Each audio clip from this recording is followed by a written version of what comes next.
Chegou Ai, o meu momento. Deus. O chat clama. O chat clama. O Caio Lins fala. Fluminense na final. O Lucão já tinha colocado lá em cima. Não colocou nada, o Lucão. Eu li a mensagem errada. Mas o Lohansen falou: Fluminense tem que ser o assunto do programa. E cantou o hino. E o Luiz Carlos Lopes, a primeira mensagem é dele, que é tricolor. Os tricolores estão presentes porque chegou o momento. Fluminense, na final da Libertadores, venceu o Internacional lá no Beira-Rio, 2-1. Eu Cara, um falei. dos jogos mais divertidos, na minha opinião, um dos jogos mais divertidos dos últimos tempos. Eu parei aqui em casa, sentei pra ver o jogo. Cara, que jogo gostoso de se assistir. Jogo muito bom. Eu falei que o Fluminense ia vencer lá. Eu falei que o Fluminense era favorito. Me chamaram de lunático, maluco. Ameaçaram me tirar do projeto mais uma vez. Mas eu Mas fui eu o único sigo que firme e forte. palpitei que o Fluminense ia ganhar lá. Eu falei no chat na live passada que o Fluminense ia ganhar lá também. Ah, pô. Mas enfim, ó, Flusão na final da Liberta. Quero saber de vocês, minha rapaziada. E a pergunta que eu faço pra deixar vocês aí nos comentários. É o momento do Flu? 2023 é o ano do Fluminense mesmo? Ou Lança a será que enquete não aí, vai ser dessa diretor. vez? Diretor, bota aí no chat, bota aí no chat. 2023 é o ano do Fluminense? A história vai absolver o professor Fernando Diniz? Fala aí, Vini. Cara, tudo indica que sim, né? E, pô, mais bonito que o jogo, vou dar um destaque aqui pro Na meu boa. amigo. Mais bonito que o jogo é essa arte que tá aí na tua tela, né? Não tem jeito. Boa, boa. Que arte Claudinho. bonita. LF dominando o Canva como o Ronaldinho dominava a pelota em 2006. E ele puxa a palma pra ele mesmo, porque ele tá com alto astral, né? Ele tá... Qual... Não tem jeito. Não, vou falar isso não, deixa quieto. Mas fala aí, Perfeito. Felipe. Cara, eu acho que sim, tudo caminha, né? Tudo tá conspirando a favor. Principalmente, pô, pela partida de um cara que é cara de Copa do Mundo, experiente e tal. Perde gol pra caraca, como Absurdo, perdeu a Ener absurdo. Valencia no jogo de ontem e tal. Então, tipo, Bagre. além de... Que isso? Além de jogar bem, além de praticar o bom futebol, né? O time de Fernando Diniz ainda conta com aquela sorte que é aquela sorte que vem acompanhada de uma palavra. Sorte de campeão. Então, E competência também, né? Porque a competência, foi a sorte muito acompanha os merecido. competentes. Foi muito merecido. Teve o momento de sorte ali, porque foi uma partida duríssima. O Inter fez o primeiro tempo, pô, quase que perfeito. O time do Inter jogou muito na primeira etapa. Mas, pô, cansou, né, cara? Isso é normal contra o Fluminense. Tentar jogar contra o Fluminense assim, você acaba cansando. Se não matar o jogo, irmão, já era. Foi o que aconteceu, o Inter foi cansando, foi baixando as linhas, e o Fluminense é o time quebrador de linhas, irmão. Não tem jeito, com Marcelo e Paulo Henrique Ganso. Esquece, irmão, esquece. O primeiro gol do Fluminense, pô, eu tava vendo o jogo junto com o Vini. A gente se reuniu pra ver esse jogo. Torcer muito pro Flusão nesse jogo, com certeza. Eu estava lá na torcida pro Flusão chegar na final. Pô, o Marcelo dá aquele passezinho maroto pro Cano. Pô, o Cano deixa o John Kennedy na cara do gol e faz o que o Valencia não fez, né? Porque o John Kennedy em uma chance faz o que o Valencia não fez em 3. Sabe? Bizarro, bizarro. E aí o segundo gol, pô, genialidade do meio campo tricolor. E aí até Ione Gonzalez jogou bem, deu passe ali pra dentro da área, o John Kennedy erra a letra e o Cano, irmão. Uma bolinha pra ele já era. Já era. Fluminense na final merecido, tá? Muito merecido mesmo. Cara, Perfeito. muito merecido mesmo. Eu faço das palavras do Marcelo pós-jogo as minhas palavras também, tá? Ele fala, a culpa é do Diniz. E eu acho que a culpa é do Diniz em todos os cenários, tá? Eu acho que o mau primeiro tempo do Fluminense parte um pouco do Fernando Diniz.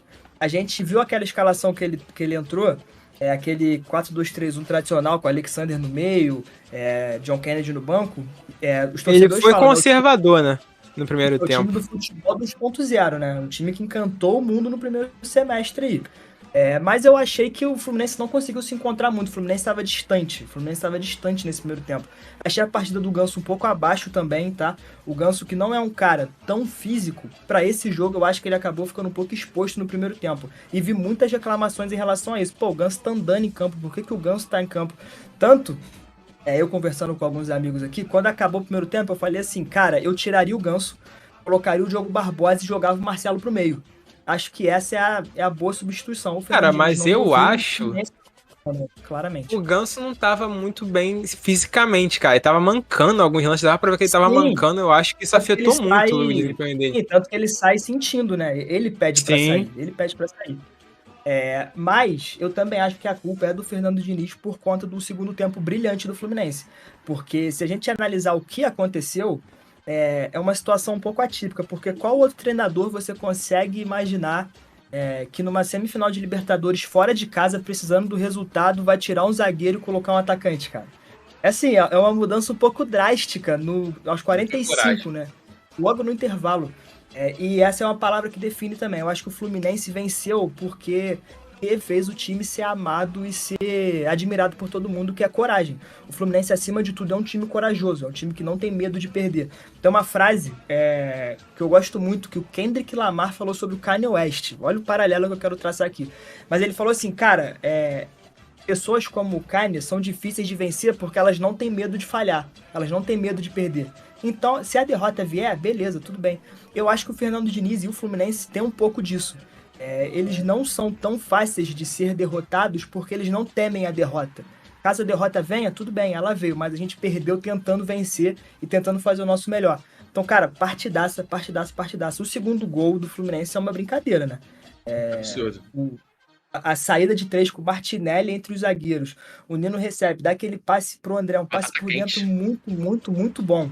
E aí o André, cara, quando ele pega a bola, ele atrai a marcação, o time do Inter abre inteiro, Cano pro Ione pro Cano de novo, 2-1, matou o jogo. Cara, que golaço, que jogo. Golaço. Jogo muito bom, merecido demais a classificação do Flu.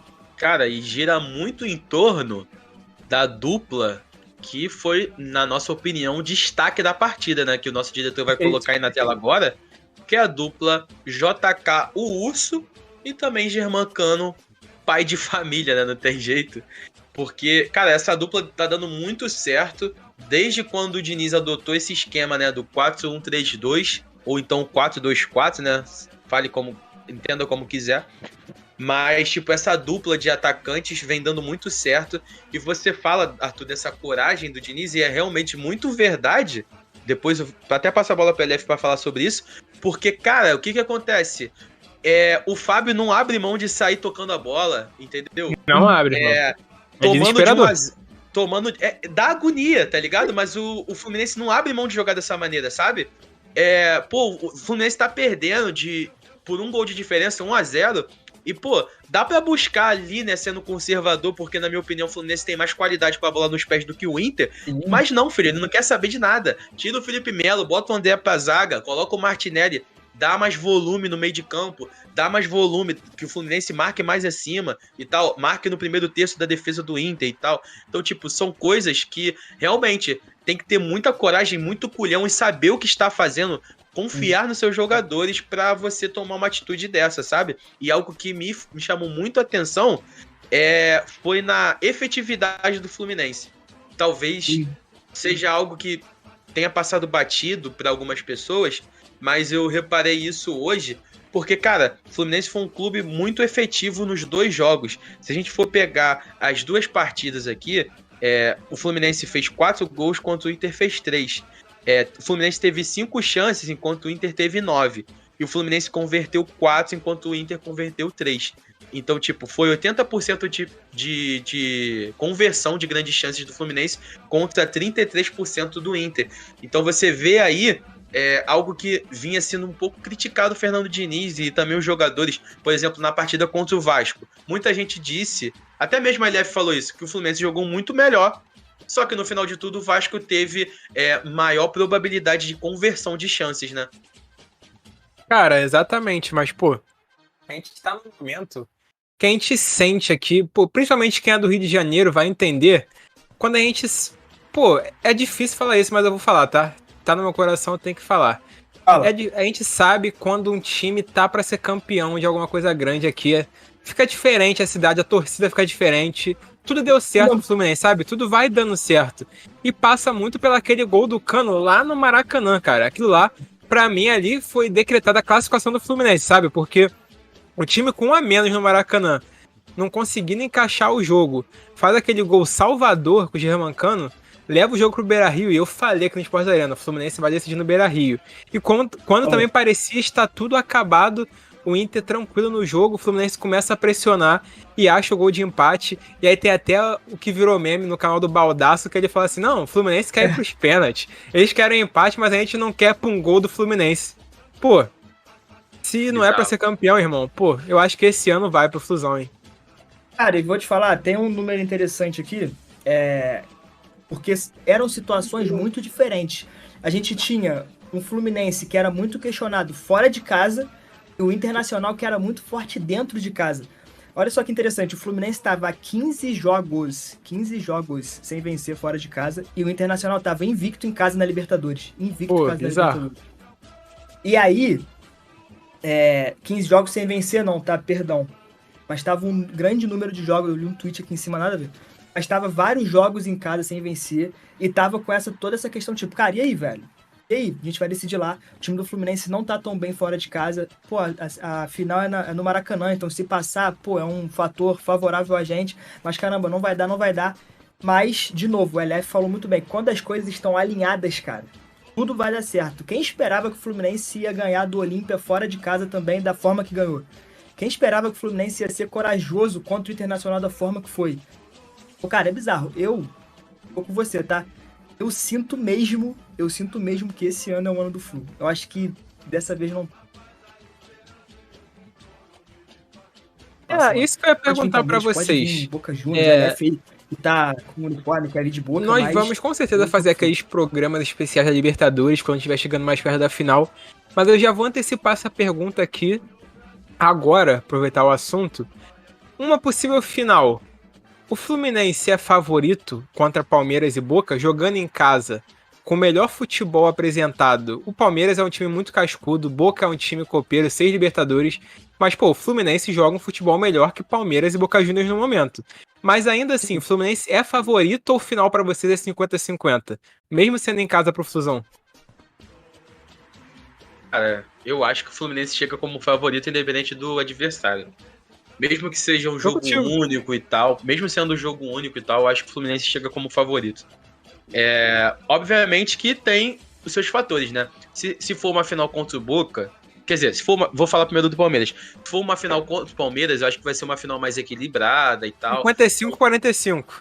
São dois técnicos ali que, pô, são técnicos que um já se provou, o Abel Ferreira, pelos títulos que conquistou nos últimos anos, e o Fernando Diniz, na minha opinião, também já se provou, mas tem muita gente que fala, mas só ganhou Carioca, nunca ganhou nenhum título de expressão e tal. Então, Que depois disso eu acho que vai puxar os palpites.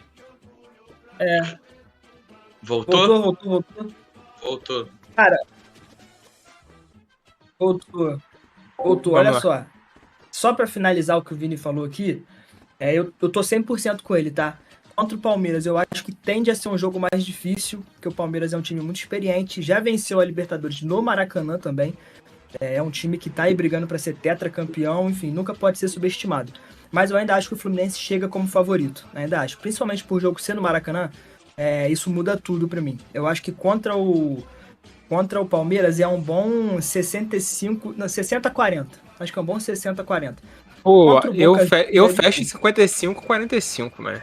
Justo, então, 55-45. Não acho. Mas, cara, desculpa, contra o Boca Juniors, irmão, é papo de 3-0 Fluminense, Fernando Diniz, futebol 2.0, Ganso gênio, Germancano, 3 gols na final, acabando com tudo. Mas vou te falar, eu concordo, assim, que... Desculpa até te cortar. Que eu acho que o Fluminense é favorito contra o Boca, mas eu acho que o Boca Juniors também merece mais respeito, tá? Não, o Boca Juniors merece respeito. Eu acho que não vai ser fácil assim também, não. Cara, eu acho que merece respeito pela sua história, mas se a gente for pegar o momento atual do Boca, é um momento tenso do Boca Juniors. O Boca não chega na... Vou te falar, dentre os 4 semifinalistas da Libertadores, o Boca era o que menos merecia estar ali. Acho que a gente pode concordar nisso. Porque o Palmeiras é um time muito forte. O Internacional teve uma campanha muito boa. O Fluminense estava jogando muito bem, em vários jogos bons. O Boca Juniors foi empatando, chegou ali porque a camisa pesa e tudo mais, beleza, ótimo discurso. Mas eu não acho que chega assim, numa comparação próxima com o Flu em relação à porcentagem. Pra mim é tipo 70-30 pra cima, tá? Perfeito. Cara, e lendo aqui o comentário do Arthur Xavier, ele fala que se o Germancano nunca tivesse existido, o Fernando Diniz seria chapeiro no McDonald's hoje em dia. Eu acho uma aspa muito forte.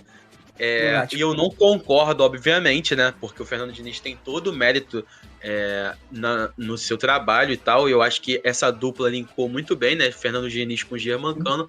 Mas, cara, o que o Germancano tá fazendo nessa Libertadores é um absurdo. Tipo, trazendo alguns números aqui, se a gente for pegar só nessa Libertadores, o Germancano tem 11 jogos, 12 gols e 2 assistências. Ou seja, ele tem mais participações de gols do que jogos. Então, cara, pra mim isso é um absurdo, tá ligado? Pela campanha que o Fluminense tem feito e tal, por mais que tenha destaque o Fábio pelas grandes defesas, o André pela consistência no meio de campo, o John Kennedy por ser um medalhão aí do Fluminense, mas cara, o que o Germancano faz nessa Copa Libertadores é um absurdo. E não só esse ano, mas também no ano passado. Se você for pegar os artilheiros do Fluminense no século XXI, o Germancano é o primeiro com 44 gols no ano passado, seguido de Magno Alves com 39 em 2002 e o Washington Coração Valente com 37 em 2008. Mas o Germancano de 2023 já tem 36 gols e tem chance de passar tanto o Washington... se ele fizer mais um gol, ele passa o Washington nesse ano. Se ele fizer mais três gols, ele passa o Magno Alves. E ele pode chegar também a passar o Germancano do ano passado, né? Que, na minha opinião, esse Germancano é um Germancano mais completo, participa mais dos gols, né? E tal. Aquele passe, por exemplo, que ele deu pro John Kennedy no primeiro gol, se fosse o Germancano de 2021, do Vasco, seria um cara que ia levar, e na primeira oportunidade ia dar um bico pro gol, tá ligado? Mas não, o Germancano, ele consegue se moldar ao estilo do Fernando Diniz, por mais que seja um jogador experiente, um jogador que talvez nunca tenha passado por uma metodologia como é a do Fernando Diniz, consegue se adaptar muito bem, tem a humildade, né, de conseguir se adaptar ao jogo e se apresenta um jogador muito decisivo. Se você for pegar os números de Fred e Germancano na Libertadores, cara, Fred, 29 jogos e 15 gols. E Germancano, 15 jogos e 15 gols, cara. Apenas isso. Isso é bizarro, mano. Isso é bizarro. Cara, o cara é uma anomalia, mano. Ele é uma Cara, essa é a palavra perfeita. Ele é uma anomalia, uma aberração. Pô, você tava falando aqui, eu lembrei de uma foto que eu vi hoje cedo, vim até buscar aqui. Informação do SofaScore, tá? Aplicativo absurdo. Cara, desde 2022, o Germancano é o jogador que mais marcou gols no mundo, tá? No mundo. 80 gols, seguido por Kylian Mbappé com 73 e Erling Haaland com 70. Aí embaixo tem o Pellegrino com 62 e o Benzema com 61. Se a gente for pegar o raio-x dos 80 gols do Cano, tem 44 gols de direita, 21 de esquerda, 13 de cabeça, 1 de peito e 1 de barriga. Parada é a seguinte, embarcando nesse comentário do Vini, lembrei de uma foto que eu vi hoje cedo do SofaScore, e vou trazer as informações aqui. De acordo com o aplicativo, desde 2022, Germancano é o jogador que tem mais gols no mundo. São 80 gols do artilheiro do Fluminense contra 73 do Mbappé, que é o segundo, 70 do Haaland, que é o terceiro, 62 do Pellegrino, que é o quarto, e 61 do Benzema, que é o quinto. E se a gente for pegar o raio-x dos 80 gols do Cano, a gente vai ter 44 gols de direita, 21 de esquerda, 13 de cabeça, 1 de peito e 1 de barriga. Muito completo. 81% dos gols do Cano, 65 de 80, foi com um toque na bola. Foi só com um toque na bola. Cara, ele fez 51 gols em casa e 29 fora de casa. É o segundo maior do time no século. Então, assim, cara, tem pouco tempo. Chegou faz recentemente no clube, beleza. Mas, cara, o Cano, pra mim, já tá num panteão histórico do Fluminense. Não tem jeito. Ele já entra numa sala de grandes jogadores que passaram pelo Flu. Cara, muita gente tem falado, e sem sacanagem mesmo, que se o Fluminense for campeão da Libertadores, o Germancano já é maior que o Fred. Eu não sei. Mas tá ali, tá? Eu não acho absurdo essa conversa. Ô, Arthur, o Cano entra na tua galeria? Cara, você tem que me perguntar antes se você vai de Boca hoje, né? Porque você tá com a camisa aí do time. Não? Mas o Cano entra na tua galeria? Não entra. Beleza. Não sou tricolor. Pra mim não entra. Os tricolores aí do chat podem responder melhor essa pergunta. O Rafinha conquistou teu caneco em 2019? Não. Conquistou. Mas, de verdade, o que vocês acham? De verdade, Germancano, eu acho que o campeão da Libertadores é maior ídolo um dos maiores ídolos da história e maior ídolo que o Fred?